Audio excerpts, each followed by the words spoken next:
অপেক্ষা পর্ব ১১। লেখক হুমায়ুন আহমেদ। গল্প পাঠে আমি অরোরা ইসলাম। সুরাইয়া তার পুত্র এবং কন্যাকে ডেকে পাঠিয়েছেন। দুইজনকে একসঙ্গে তিনি সচরাচর ডাকেন না। যখন ডাকেন তখন বুঝতে হবে গুরুতর কিছু বলবেন। গুরুতর ধরনের কথা বলার মতো কোনো নতুন পরিস্থিতি তৈরি হয়নি। কামালপুর রেল স্টেশন থেকে তিনি শান্ত ভঙ্গিতেই ফিরেছেন। রাতে ভাত খেয়েছেন। ফাতেমা এসে তার কথাবার্তার জন্য ক্ষমাও চেয়েছেন। ক্ষমা প্রার্থনা আন্তরিকই ছিল। ফাতেমা বলেছেন, সুরাইয়া, দেখো আমি বোকা একটা মেয়ে, বোকার মতো কথা বলি। তোমার যেমন স্বামীর সন্ধান নেই, আমারও তেমন ছেলে মেয়ের সন্ধান নেই। ছেলে দুইটা কোথায় আছে জানি না, তারা কি খায় কোথায় ঘুমায় কিছুই জানি না। আমার মেয়ে মিতু আমার সঙ্গে কথাও বলে না। বোকামা, তার সঙ্গে আবার কি কথা? তোমার ভাই 7 দিনে 10 দিনে একটা কথা বলে। আমি কোনো গল্প করতে শুরু করলে পাশ ফিরে ঘুমিয়ে পড়ে। এখন সুরাইয়া, তুমি যদি আমার কথা ধরো আমি কি করব? বলে ফাতেমা কাঁদতে শুরু করলেন। কোনো মেয়ে কি কান্না না, হাউমাউ করে কান্না। সুরাইয়া বললেন, তিনি কিছুই মনে করেননি। ভাবির ওপর তার কোনো রাগ নেই। রাগ থাকলে তিনি ফিরতেন না। তিনি ছেলে মেয়ের ওপর রাগ করে চলে গিয়েছিলেন। কাজেই বাড়ির পরিস্থিতি এখন খুবই স্বাভাবিক বলা চলে। এই স্বাভাবিক পরিস্থিতিতে পুত্র কন্যাকে ডেকে পাঠানোর অর্থ সুপ্রভা এবং ইমন কিছুই বুঝতে পারছে না। দুজন একই সঙ্গে ঘরে ঢুকলো। সুপ্রভার চোখে ভয়, ইমনকে দেখে বোঝা যাচ্ছে না। সুরাইয়া চুল আঁচড়াচ্ছিলেন। একসময় তার মাথা ভর্তি চুল ছিল, এখন চুল খুবই পাতলা হয়ে গেছে। চিরুনি ধরতেই ভয় লাগে। মাথায় চিরুনি ছোয়ালে গাদা গাদা চুল উঠে আসে। তিনি সুপ্রভার দিকে তাকিয়ে বললেন, তোমরা বসো। ইমন খাটে এসে বসলো। সুপ্রভা দরজা ধরে আগের জায়গাতেই দাঁড়িয়ে আছে। কেমন আছো তোমরা? ইমন বলল, ভালো। সুপ্রভা মনে মনে বলল, আসল কথা বলে ফেলো মা, টেনশন লাগছে। বেশিক্ষণ এরকম টেনশনে থাকলে আমারও তোমার মতো চুল পেকে যাবে। সুরাইয়া সুপ্রভার দিকে তাকিয়ে বললেন, তোমাকে না বসতে বললাম, তুমি দরজা ধরে দাঁড়িয়ে আছো কেন? সুপ্রভা ভাইয়ের পাশে বসলো এবং মনে মনে বলল, তোমার ভয়ে দরজা ধরে দাঁড়িয়ে আছি মা, যাতে বিপদ দেখলে দৌড়ে পালাতে পারি। সুরাইয়া বললেন, তোমাদের 2 ভাই বোনকে ডেকেছি একটা প্রশ্ন জিজ্ঞাসা করার জন্যে। তোমরা সত্যি জবাব দেবে। তোমাদের কি ধারণা আমার মাথা খারাপ হয়ে গেছে? গাদাখানিক কথা বলার দরকার নেই, হ্যাঁ কিংবা না বলো। ইমন বলল, না। আমাকে ভয় পেয়ে কিছু বলার দরকার নেই। তোমাদের কি ধারণা সেটা খোলাখুলি বলো। সুপ্রভা মনে মনে বলল, খোলাখুলি বললে তুমি আমাকে মোরব্বা বানিয়ে ফেলবে। সত্যি কথা তোমাকে বলা সম্ভব না। সুরাইয়া বললেন, কিছুদিন ধরে আমার মনে হচ্ছে আমার মাথা এলোমেলো হয়ে যাচ্ছে। তোমাদের সঙ্গে খারাপ ব্যবহার করছি না?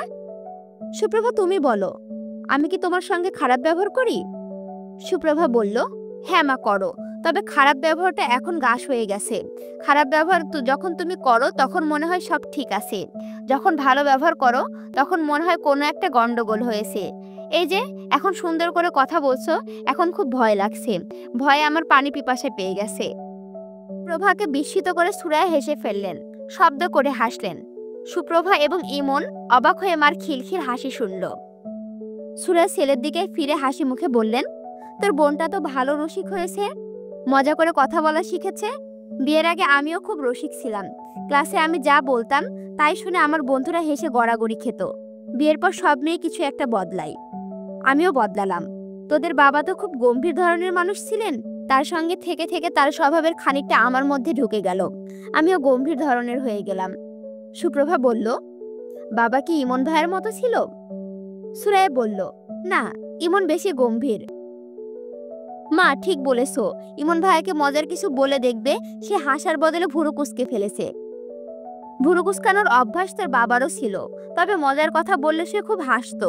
একবার রাতে ভাত খেতে বসে তোদের বাবাকে কি যেন বলেছি, সে এমন হাসতে শুরু করলো যে শেষে শ্বাসনালীতে ভাত ঢুকে গেল, প্রায় মারা যাবার জোগাড়।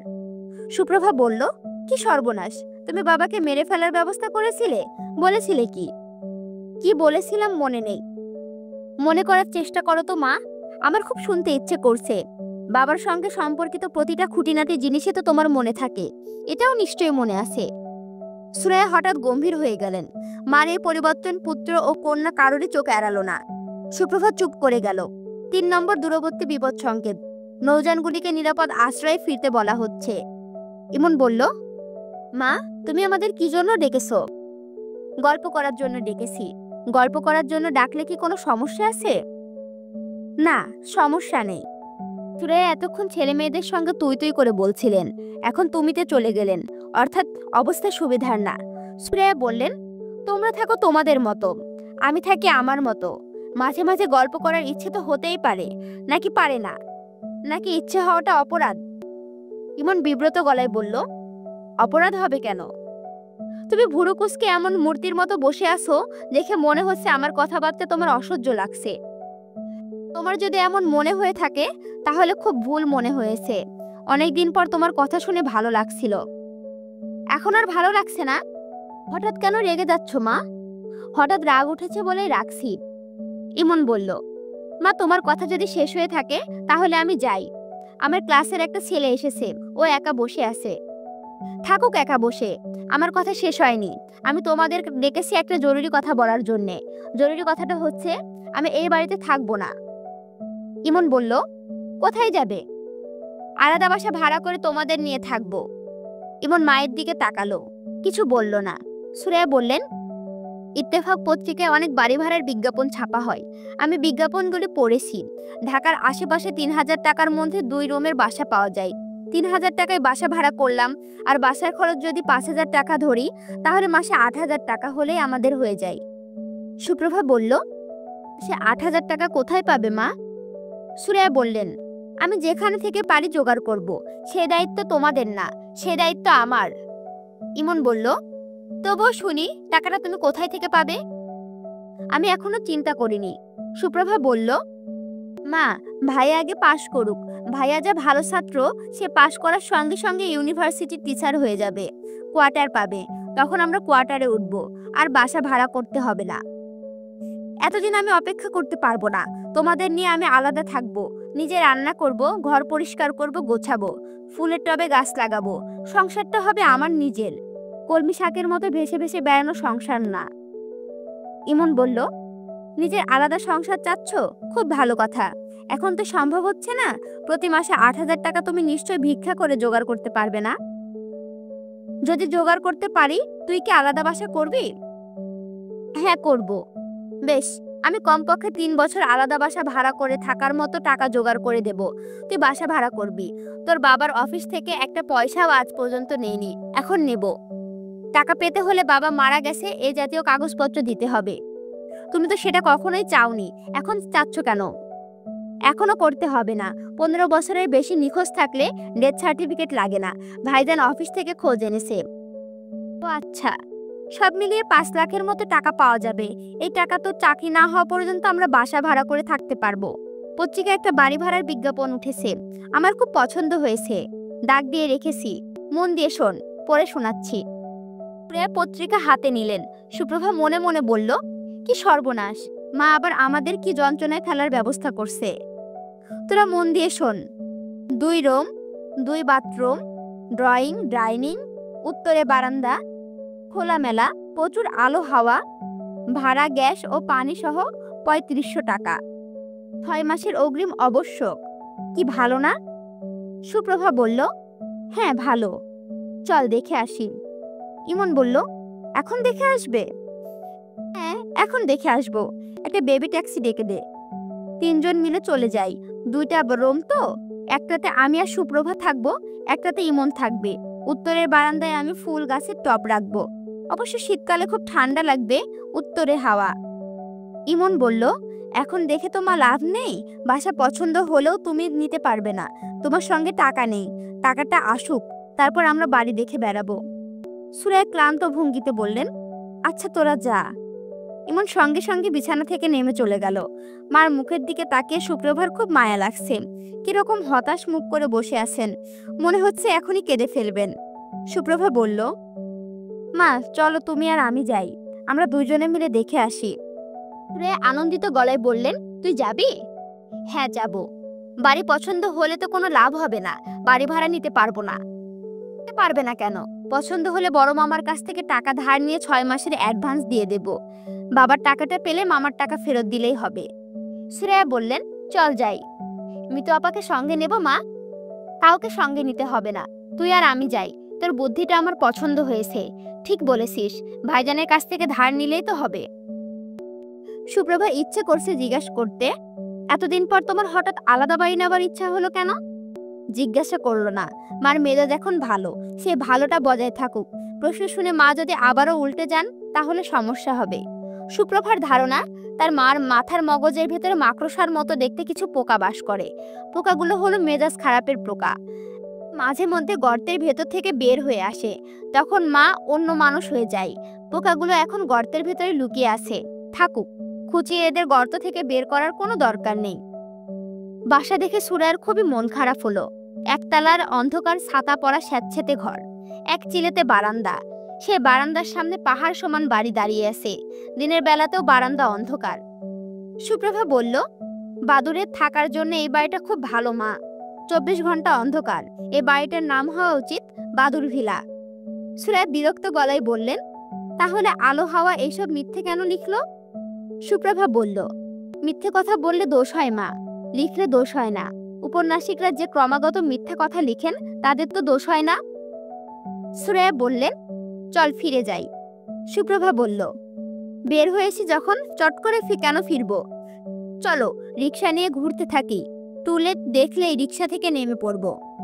এটা মন্দ না, ভাড়া বাড়ি সম্পর্কে একটা ধারণা হবে। পিপাসা পেয়েছে মা, ঠান্ডা এক ক্যান কোক কিনে দিবে? রাতে ঘুমোতে যাবার সময় ইমন দেখে বিদেশি টিকিট লাগানো একটা খাম বালিশের ওপর পড়ে আছে। ইমনের বুক ধক করে উঠল। কার চিঠি? ছোট চাচার? নিশ্চয়ই দুপুরবেলা এসেছে, কেউ একজন লুকিয়ে রেখেছে। এক সময় রেখে দিয়েছে তার বালিশের ওপর, যেন ঠিক ঘুমোতে যাওয়ার সময় তার চোখে পড়ে এবং সে আনন্দে অভিভূত হয়। সেই একজনটা কে? মিতু? অবশ্যই মিতু। মিতু ছাড়া এই কাণ্ড আর কে করবে? কতদিন পরে ছোট চাচার চিঠি এসেছে। ইমনের খাম খুলতেও মায়া লাগছে। খাম খুললেই তো চিঠি শেষ। এর চেয়ে যতক্ষণ পারা যায় খাম হাতে নিয়ে বসে থাকা যাক। ছোট চাচাকে দেখতে ইচ্ছে করছে। কেমন হয়েছেন ছোট চাচা কে জানে? হুট করে কোনো একজন মেম সাহেবকে বিয়ে করে ফেলেননি তো? ইমনের ধারণা ছোট চাচার কোনোদিন বিয়ে হবে না, কারণ ছোট চাচাকে স্বামী হিসেবে পাওয়ার জন্য যে পুণ্যবল দরকার সে পুণ্যবল খুব কম মেয়েরই আছে। চিঠির সম্বোধন ইংরেজিতে হলেও চিঠিটা বাংলায় লেখা, এমনভাবে লেখা যেন মনে হয় বাচ্চাকে লেখা হয়েছে, যেন ইমন আগের মতোই আছে, তার বয়স বাড়েনি। মাই ডিয়ার হার্ডনাট, কেমন আছিস রে বেটা? ভুলভুলি গুলগুলি, অনেকদিন তোদের খোঁজ খবর নিতে পারিনি, কারণ আমার হয়েছে মাথার ঘায়ে কুত্তা পাগল অবস্থা। ভুল বললাম, শুধু মাথার ঘায়ে না, সর্বাঙ্গে ঘা। জেল টেল খেটে একাকার অবস্থা। দুটো ব্রাজিলিয়ান ছেলের সঙ্গে রুম শেয়ার করে থাকতাম। ওরা ড্রাগ ডেলিভারির সঙ্গে যুক্ত ছিল। ওদের পুলিশ ধরলো, সঙ্গে আমাকেও ধরলো। ওদের সাজা হলো 10 বছর। আমার বিরুদ্ধে কোনো প্রমাণ নেই, তারপরেও ঝাড়া 3 বছরের জেল। তবে ওদের জেলখানাগুলি ভালো। যতটা কষ্ট হবে ভেবেছিলাম ততটা হয়নি। তোদের কিছু জানাইনি, তোরা শুনে কষ্ট পাবি তাই। এমনিতেই তোদের কষ্টের সীমা নেই। গোদের ওপর বিস্ফোরা, সরি, গোদের ওপরে ক্যান্সার করে লাভ কি? আচ্ছা ঠিক আছে, এখানে খুব পানি ভাবে বলা হয়েছে ব্যাপারটা। যাই হোক, গোদের ওপর ক্যান্সার করে লাভ কি? জেলে থাকার সময় প্রায়ই তোকে স্বপ্নে দেখতাম। একটা স্বপ্নে দেখি তুই রিক্সা থেকে পড়ে পা ভেঙে ফেলেছিস। আমি ছোটাছুটি করে তোকে হাসপাতালে নিয়ে যাচ্ছি। তুই কান্নাকাটি কিছুই করছিস না, ভোতা করে আমার গলা জড়া ধরিয়ে রেখেছিস। স্বপ্ন দেখে মনটা খুবই খারাপ হয়েছিল। জেল থেকে বের হয়েছি সঙ্গে বেশ কিছু টাকা নিয়ে। এদেশের জেল কায়েদিরা নানান ধরনের কাজকর্ম করে, তার জন্য পারিশ্রমিকও পায়। সেই পারিশ্রমিক জমা থাকে, কয়েকবার শেষ হলে টাকাটা দিয়ে দেওয়া হয়। জেল খাটা মানুষ তো চট করে কোনো চাকরি জোগাড় করতে পারে না, এই টাকাটা তখন কাজে লাগে। যাই হোক, আমার জেল রোজগার থেকে তোকে কিছু পাঠালাম। তুই সুপ্রভাকে দামি কোনো উপহার কিনে দিবি। ভাবিকে অবশ্যই একটা ভালো শাড়ি কিনে দিবি। তোর যত বন্ধু বান্ধব আছে সবাইকে কিছু না কিছু গিফট দিবি। শুধু তুই নিজে কিছু নিবি না, টাকাটা তোর, কিন্তু টাকাটা খরচ করবি তোর প্রিয়জনদের জন্য। কিরে বেটা, তোকে কেমন প্যাচে ফেলে দিয়েছি? তোর উপহার আমি নিজে নিয়ে আসব। বেটা রে, তুই ভালো থাকিস। তোকে একটা কথা বলি, আমি যখন খুব বড় রকমের ঝামেলায় পড়ি, চোখে অন্ধকার দেখি, তখন তোর ছোটবেলার ছবিটা মনে করার চেষ্টা করি। গম্ভীর ধরনের একটা শিশু, অসম্ভব বুদ্ধি, যে বুদ্ধি সবটাই সে গোপন করে রাখে। বুদ্ধির চেয়েও বেশি যার মায়া, এ মায়াও সে কাউকে দেখতেও দেয় না, গোপন করে রাখে। যখন সেই সুন্দর ছবিটা মনে ভেসে ওঠে তখন দুঃখ কষ্ট আর গায়ে লাগে না। বেটা, আজ যাই। তোকে পরে একটা লম্বা চিঠি দেব। ইতি, ছোট চাচা। চিঠির সঙ্গে $100 দুটা নোট। ইমন বাতি নিভিয়ে মশারির ভেতরে ঢুকে গেল। ছোট চাচা চিঠিটা সে গালে চেপে ধরে রাখলো। তার কেন জানি মনে হচ্ছে ছোট চাচা অনেক দূর থেকে হাত বাড়িয়ে তার গাল ছুঁয়ে রেখেছেন এবং মুখে বলছেন, লক্ষ্মী সোনা, চাঁদের কণা, ভুন ভুন খুন খুন শুন শুন, ভুলভুলি গুলগুলি পুলপুলি। রাত প্রায় 1টা বাজে। জামিলুর রহমান সাহেব বারান্দায় হাঁটাহাঁটি করছেন। তার ঘুম আসছে না, মাথা দপদপ করছে। মাথায় পানি ঢাললে ভালো হতো। একা একা মাথায় পানি ঢালা যায় না। এত রাতে কাউকে ডেকে তুলতেও ইচ্ছা করছে না। ঘুম না এলে মানুষ কি করে তার জানা নেই। ঘুমের সমস্যা তার কখনো হয়নি। সারাদিন পরিশ্রমের পর রাতে ঘুমোতে যেতেন, সঙ্গে সঙ্গে ঘুম আসতো। বয়স বাড়লে মানুষের ঘুম কমে যায়। তার বয়স বাড়ছে। ঘুম কমার এটাও একটা কারণ হতে পারে। শোভন এবং টোকনের কাণ্ড কারখানাও তার মনে হয়তোবা চাপ দিচ্ছে। শোভন টোকনের ব্যাপারটা অবশ্যই তুচ্ছ করার মতো নয়। তিনি তুচ্ছ করে যাচ্ছেন। যে কোনো ঘটনায় বড় করে দেখলে বড়, ছোট করে দেখলে ছোট। পুরো জিনিসটা নির্ভর করে কিভাবে দেখা হচ্ছে তার উপর। সুরাইয়ার স্বামী হারিয়ে গেছে, এই ঘটনাকে সে অনেক বড় করে দেখছে বলে আজ সুরাইয়ার এই অবস্থা। মানুষ হারিয়ে যাওয়া তেমন কোনো বড় ব্যাপার না। যুবক ছেলে বিগড়ে যাওয়াও তেমন কোনো বড় ব্যাপার না। সূত্রাপুর থানার ওসি সাহেবকে তিনি তাই বললেন। ওসি সাহেব তার অফিসে এসেছিলেন। মাইডিয়ার ধরনের অমায়িক ভদ্রলোক। পায়জামা পাঞ্জাবি পরে এসেছিলেন বলেই মনে হচ্ছিল কোনো কলেজের বাংলা শিক্ষক। পান খাচ্ছিলেন বলে ঠোঁট লাল হয়ে আছে। চোখে মোগলি ফ্রেমের চশমা। কে বলবে পুলিশের লোক। কথাবার্তা অত্যন্ত ভদ্র। শান্ত স্বরে বললেন, আপনার 2 ছেলে সম্পর্কে কিছু কথা বলার জন্য এসেছিলাম। জামিলুর রহমান বললেন, বলুন। ওসি সাহেব দীর্ঘ নিঃশ্বাস ফেলে বললেন, সোসাইটি কোন দিকে যাচ্ছে দেখুন। ইয়াং সব ছেলে, ব্রাইট এনার্জেটিক ইয়াং ম্যান, সব বিগড়ে যাচ্ছে। বাবা মা কিছু করতে পারছে না। আমরা পুলিশের লোক, আমাদের হাত পা বাঁধা। আমরা হচ্ছি হুকুমের চাকর। এরকম হুকুম সেরকম কাজ। জামিলুর রহমান বললেন, আপনার কথাবার্তা ঠিক বুঝতে পারছি না। আপনার ওপর হুকুমটা কি? আপনার 2 ছেলের নামে ওয়ারেন্ট বের হয়েছে। ওরা কি করেছে? কয়েকটাই মামলা আছে। আর্মড রাবারি, একটা খুনের মামলাও আছে। ও আচ্ছা, তবে চিন্তার কিছু নেই। চিন্তার কিছু নেই কেন? অ্যারেস্ট না হওয়া পর্যন্ত চিন্তার কি বলুন। অবশ্য অ্যারেস্ট হলে চিন্তার ব্যাপার আছে। নন বেলেবল ওয়ারেন্ট, জামিন হবে না, দীর্ঘদিন মামলা চলবে। অবশ্যই মামলাতেও শেষটাই কিছু হবে না। এসব মামলায় সাক্ষী পাওয়া যায় না, কেউ সাক্ষী দিতে চায় না, সব বেকসুর খালাস। সেটাও 2-3 বছরের ধাক্কা। সবচেয়ে ভালো বুদ্ধি হচ্ছে অ্যারেস্ট না হওয়া। শুধু দেখতে হবে যেন অ্যারেস্ট না হয়। আপনারা কি তাদের খুঁজে বের করবেন না? ওসি সাহেব গলা নিচু করে বললেন, আপনার সঙ্গে একটা অ্যারেঞ্জমেন্টে আসা যাক। মাসে আপনি 50,000 টাকা করে দেবেন, বাকিটা আমরা দেখব। প্রতি মাসে আপনাদের 50,000 টাকা করে দিতে হবে? জি। এই টাকাটা দিলে আপনারা কি করবেন? তাদের দেখলেও না দেখার ভান করবেন? আমাদের অনেক সিস্টেম আছে, সেসব আপনার না জানলেও চলবে। এই ধরনের ছেলেদের নিরাপত্তার ব্যবস্থাও আছে। দলে দলে রাইভেলি আছে। আমরা এক ধরনের প্রোটেকশনও দেব। ব্যাপারটা কি দাঁড়াচ্ছে যে মাসে মাসে 50,000 টাকা করে দিলে আপনারা আমার 2 পুত্রকে অ্যারেস্ট করবেন না এবং প্রোটেকশন দেবেন, পাহারা দিয়ে রাখবেন? ওসি সাহেব হাসলেন। জামিলুর রহমান বললেন, আমি কোনো টাকা পয়সা দেব না। আপনারা দয়া করে ছেলে 2জনকে গ্রেফতার করুন। ওসি সাহেব আবারও হাসলেন। আগের চেয়ে মধুর ভঙ্গিতে হেসে বললেন, এখন বলছেন অ্যারেস্ট করুন, তারপর যখন সত্যি সত্যি অ্যারেস্ট করব তখন ছুটে আসবেন। দীর্ঘদিন এই লাইনে আছি, পিতামাতার ঘটনাগুলি আমি জানি। যখন ছুটে আসবেন তখন আর পথ থাকবে না। ওসি সাহেব, আমি ছুটে আসব না। ওদের বিরুদ্ধে মামলা খুব শক্ত। খুন যদি প্রমাণ হয় ফাঁসি টাসিও হয়ে যেতে পারে। অপরাধ করলে শাস্তি হবে। ঠিকই বলেছেন। ক্রাইম অ্যান্ড পানিশমেন্ট, দোস্তি ও ভস্কির লেখা অসাধারণ বই। ছাত্র জীবনে পড়েছিলাম। পুলিশে ঢোকার পর পড়াশোনা বন্ধ। ভাই তাহলে উঠি, পরে আসব। আপনার সঙ্গে আরো আলাপ আছে। জি আচ্ছা। জামিলুর রহমান বিরক্ত মুখে সারা দুপুর অফিসে বসে রইলেন, বিরক্ত এবং চিন্তিত। পুলিশ যখন বলে আরো আলাপ আছে, তখন শঙ্কিত হওয়া ছাড়া পথ থাকে না।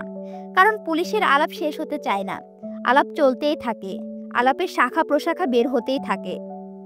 তিনি বাড়ি ফিরলেন সকাল সকাল। বলতে গেলে সারাটা সন্ধ্যা বারান্দায় কাঠের চেয়ারে ঝিম ধরে বসে রইলেন। তার মন ভালো নেই। তিনি চিন্তিত। তাকে দেখে কেউ একটা বুঝলো না। ফাতেমা তাকে চা দিতে এসে নিত্যদিনের মতো ঝগড়া বাঁধিয়ে দিলেন। থমথমে গলায় বললেন, তোমার সঙ্গে আমার একটা ফাইনাল কথা আছে। জামিলুর রহমান ক্লান্ত গলায় বললেন, বলো। আমি এই বাড়িতে থাকবো না, তুমি আমাকে আলাদা ফ্ল্যাট করে দেবে। আমি সেই ফ্ল্যাটে আমার ছেলে মেয়ে নিয়ে থাকবো। এখানে থাকতে সমস্যা কি? এখানে আমি কেন থাকবো? এখানে আমার কে আছে? ছেলে আছে না মেয়ে আছে, নাকি তুমি আসো? তাহলে থাকবো কেন? জীবনে তুমি কি একটা মিষ্টি করে আমার সঙ্গে কথা বলেছো? একটা শাড়ি কিনে আমাকে বলেছো, ফাতেমা তোমার জন্য এই শাড়িটা কিনলাম বলেছো? কথা বলছো না কেন? খুব মাথা ধরছে, কথা বলতে ইচ্ছে করছে না। মাথা তো ধরবেই, আমাকে দেখলেই সবার মাথা ধরে। এক কাজ করো, আমাকে বাদ দিয়ে দাও। বাদ দিয়ে এমন কাউকে নিয়ে আসো যাকে দেখলে মাথা ধরবে না, যাকে দেখলে গলা মিষ্টি হয়ে যাবে, মিষ্টি মিষ্টি গলায় বলবে, চান সোনা, ময়না সোনা। ফাতেমা কথা বলে যাচ্ছেন, জামিলুর রহমান চায়ের কাপে চুমুক দিচ্ছেন। মনে হচ্ছে তিনি অদৃশ্য একটা গোলকের ভিতরে বসে আছেন। গোলকের বাইরে যারা আছে তাদের কারোর সঙ্গে তার যোগ নেই। এখন নিশুতি রাত, তিনি বারান্দার এ মাথা থেকে ও মাথা যাচ্ছেন। মাথা দপদপ করছে, কিছু ভালো লাগছে না। তার ছেলেরা খুনের মামলায় জড়িয়ে গেছে। খুন? তিনি নিজে অর্থবিত্তের পাহাড় বানাতে বসেছেন। কার জন্য এবং কেন? হঠাৎ তার ইচ্ছে করলো পা থেকে স্যান্ডেল জোড়া খুলে ফেলে হাঁটতে শুরু করেন। গেট খুলে বাইরে নামবেন, তারপর রাস্তা দিয়ে হাঁটতে শুরু করবেন। কখনোই পেছন ফিরে তাকাবেন না। হাঁটতে হাঁটতে একসময় হয়তো সমুদ্রের কাছে পৌঁছে যাবেন। জামিলুর রহমান তার শরীরের এক ধরনের উত্তেজনা অনুভব করলেন। তাকালেন গেটের দিকে। সামান্য হাঁটলেই গেট, গেট খুলেই রাস্তা। তিনি ছোট্ট করে নিঃশ্বাস ফেললেন। তিনি বুঝতে পারছেন তার এই উত্তেজনা সাময়িক, কিছুক্ষণের মধ্যে উত্তেজনা কমে যাবে। তিনি হাত মুখ ধুয়ে বিছানায় ঘুমোতে যাবেন। ফাতেমার পাশে গিয়ে শুয়ে পড়বেন। ঘরে জ্বলবে জিরো পাওয়ারের আলো। সে আলোয় সবকিছু ঘোলাটে এবং অস্পষ্ট দেখায়। তিনি এমনভাবে শুবেন যেন ফাতেমার মুখ দেখতে না হয়। ফাতেমার নাকে কি সমস্যা হয়েছে? নাক দিয়ে শ্বাস নিতে পারে না? হা করে ঘুমায়। হা করা মুখ দেখতে কদাকার লাগে। ফাতেমার বিশাল শরীর হয়েছে, নিঃশ্বাসের সঙ্গে সঙ্গে তার প্রকাণ্ড ভুঁড়ি উঠানামা করছে। সেটা দেখতেও কদাকার লাগে। অনেক অনেক কাল আগে ফাতেমা নামের একটা কিশোরী মেয়েকে তিনি বিয়ে করেছিলেন। মেয়েটা তার বুকের কাছে মাথা এনে দুহাতে তাকে জড়িয়ে না ধরে ঘুমোতে পারত না। কোথায় গিয়েছে সেই সব দিন?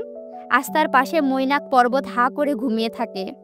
ঘুমের ঘোরে ফাতেমা যখন হাত বাড়ায়, তিনি অতি সাবধানে সেই হাত সরিয়ে দেন, যেন ফাতেমার ঘুম না ভাঙে।